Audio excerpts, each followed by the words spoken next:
Alright guys, we don't come back again with another bonga update. After watching this video, you will shed tears for BIAFRANS. You will understand how Nigeria has been treating the BIAFRANS. Not today, not yesterday. It has been for a decade. And the heat treatment is still here. They no agree change. They no agree stop them. They no want. Anyway, guys, without wasting your time, let's hit this video so that you guys will understand, what I am trying to say and everything that is happening. So, guys, let's get there. I'll be right back. Streets. IPOB's nonviolent quest met with Nigeria's lethal force. In the vibrant markets of Aba and the quiet villages of Enugu, the remnants of the Biafran War persisted like the smoke from a fire that has long been extinguished. It was in 1967 that the eastern region of Nigeria proclaimed its independence as the Republic of Biafra, under the leadership of the charismatic Colonel Odumegwu Ojukwu. This declaration led to a devastating 3-year conflict that resulted in the loss of over 2 million lives, predominantly civilians, due to starvation, bombings, and unrelenting federal attacks. The Igbo people, central to Biafra, suffered immensely. Pogroms in the north had already forced hundreds of thousands to return home, only to confront a siege that transformed their aspiration for self-determination into a horrific reality of famine and genocide. By 1970, Biafra capitulated, and the federal government assured a stance of no victor, no vanquished. However, for many Igbos, the scars remained unhealed, as economic neglect, political exclusion, and a persistent feeling of marginalization continued to fester like an untreated wound.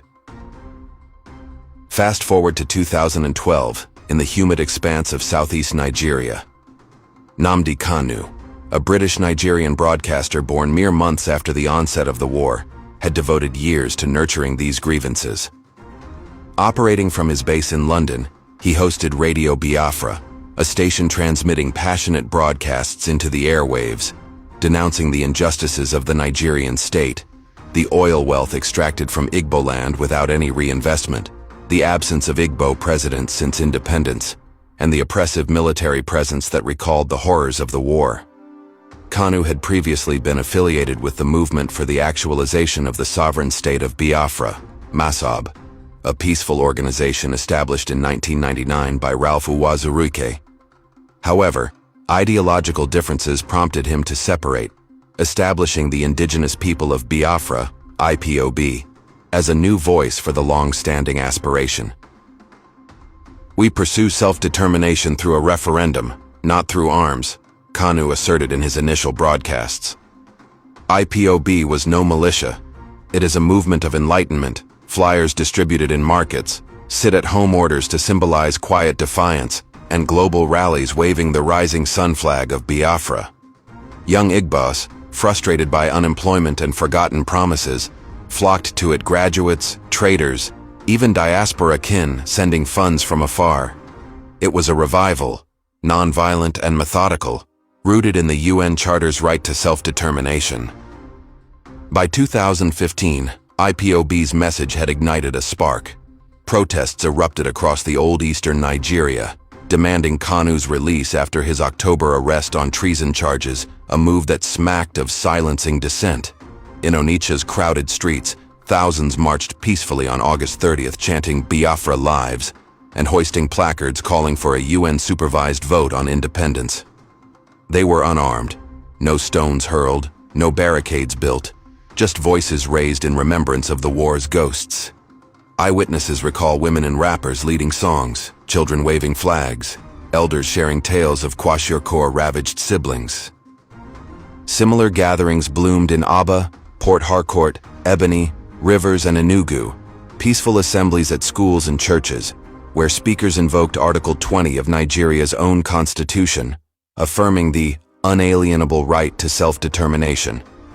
Amnesty International later documented over 87 such events from August 2015 onward, finding them largely peaceful, with any minor scuffles born of panic, not provocation.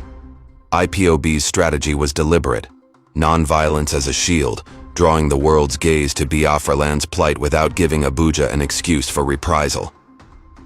But the Nigerian government, under President Muhammadu Buhari, a veteran of the federal forces that crushed Biafra, saw shadows of 1967 in every banner. The Biafra's agitations were unimaginable atrocities, officials claimed, lumping IPOB with Boko Haram's ghosts, despite the group's avowed pacifism.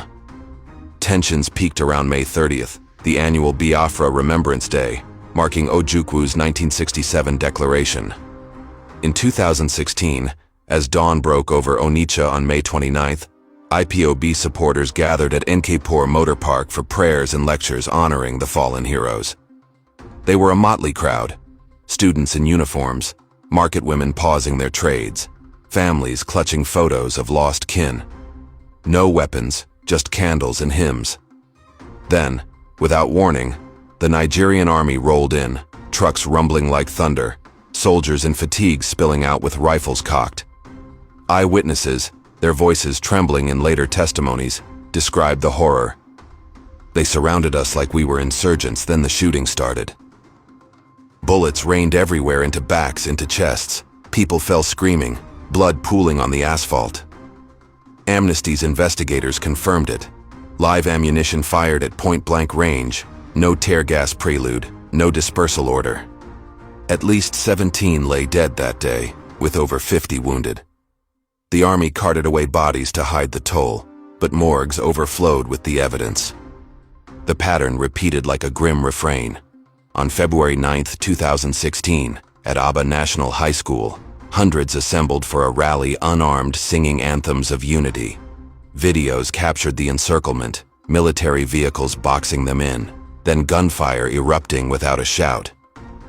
It was a peaceful meeting, one survivor told Amnesty, until the soldiers turned it into a slaughter. 9 died on the spot. Dozens more herded into vans for interrogation that meant torture. By August 2016, the tally was chilling. At least 150 Biafran activists gunned down across the southeast, per Amnesty's exhaustive probe of videos, photos, and 146 eyewitness accounts. The military's defense: self-defense against panic and apprehension.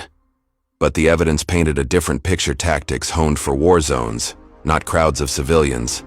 In Onitsha's December 2nd, 9 activists fell alongside 2 policemen, but probes revealed the gunfire began with federal forces. Pockets of stone throwing emerged only after the first shots. Desperate reactions from the cornered. Nnamdi Kanu, rotting in a Abuja cell, became the movement's martyr. His broadcasts had warned of this. They fear our words because they echo the truth of Biafra's betrayal.